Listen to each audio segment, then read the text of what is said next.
ശബരിമല സ്വർണ്ണ കവർച്ചാ കേസിൽ സ്വർണ്ണ വ്യാപാരി ഗോവർദ്ധന്റെ ശബരിമലയിലെ ഇടപാടുകളിൽ SITയുടെ അന്വേഷണം ഊർജിതം. ഉണ്ണികൃഷ്ണൻ പോറ്റിയുമായി ചേർന്ന് നടത്തിയ ഇടപാടുകളിൽ SIT പരിശോധന നടത്തി.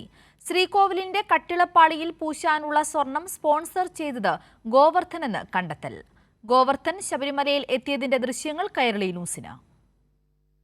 ശബരിമലയിലെ സ്വർണ്ണ കവർച്ചയുമായി ബന്ധപ്പെട്ട് നിർണായകമായ കണ്ടെത്തലാണ് പ്രത്യേക അന്വേഷണ സംഘം നടത്തിയിട്ടുള്ളത്.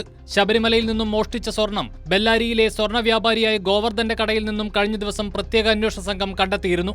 ഗോവർദ്ധനും ചെന്നൈയിലെ സ്മാർട്ട് ക്രിയേഷൻ CEO പങ്കജ് ഭണ്ഡാരിയെയും സാക്ഷികളാക്കാനായിരുന്നു അന്വേഷണ സംഘത്തിന്റെ നീക്കം. എന്നാൽ അതിനപ്പുറത്തേക്ക് സ്വർണ്ണ കവർച്ചയിൽ ഗോവർദ്ധന് കൂടുതൽ പങ്കുണ്ടെന്ന് തെളിയിക്കുന്നതാണ് കൈരളി ന്യൂസ് പുറത്തുവിടുന്ന ദൃശ്യങ്ങൾ.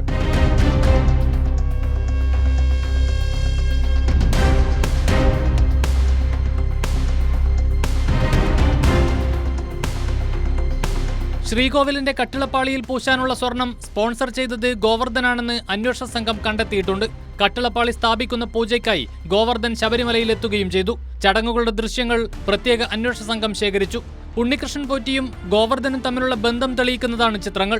ഗോവർദ്ധന്റെ ശബരിമലയിലെ ഇടപാടുകൾ സംബന്ധിച്ചും ഉണ്ണികൃഷ്ണൻ പോറ്റിയുമായുള്ള ഇടപാടുകൾ സംബന്ധിച്ചും വിശദമായി പരിശോധിക്കാനാണ് അന്വേഷണ സംഘത്തിന്റെ നീക്കം.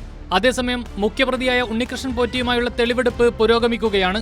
ചെന്നൈയിലും ബംഗളൂരുവിലും എത്തിച്ച് തെളിവെടുത്തതിന് പിന്നാലെ സ്വർണ്ണപ്പാളി കൊണ്ടുപോയിട്ടുള്ള ഹൈദരാബാദിലും പ്രതിയെ എത്തിച്ച് തെളിവെടുക്കും. ഈ മാസം 30-നാണ് ഉണ്ണികൃഷ്ണൻ പോറ്റിയുടെ കസ്റ്റഡി കാലാവധി അവസാനിക്കുക. ഇതിനു മുൻപ് ജുഡീഷ്യൽ കസ്റ്റഡിയിലുള്ള രണ്ടാം പ്രതി മുരാരി ബാബുവിനെ കൂടി കസ്റ്റഡിയിൽ വാങ്ങാനാണ് അന്വേഷണ സംഘത്തിന്റെ നീക്കം. ശബരിമലയിലെ സ്വർണ്ണ കവർച്ചയ്ക്ക് പിന്നിൽ ഉണ്ണികൃഷ്ണൻ പോറ്റിയോ ഏതെങ്കിലും ഉദ്യോഗസ്ഥരോ മാത്രമല്ല, വമ്പൻ സ്വർണ്ണ മാഫിയകൾ കൂടിയുണ്ട് എന്ന് തെളിയിക്കുന്ന ചിത്രങ്ങളും തെളിവുകളുമാണിത്. കമലേഷ് തെക്കേക്കാട്, കൈരളി ന്യൂസ്, തിരുവനന്തപുരം.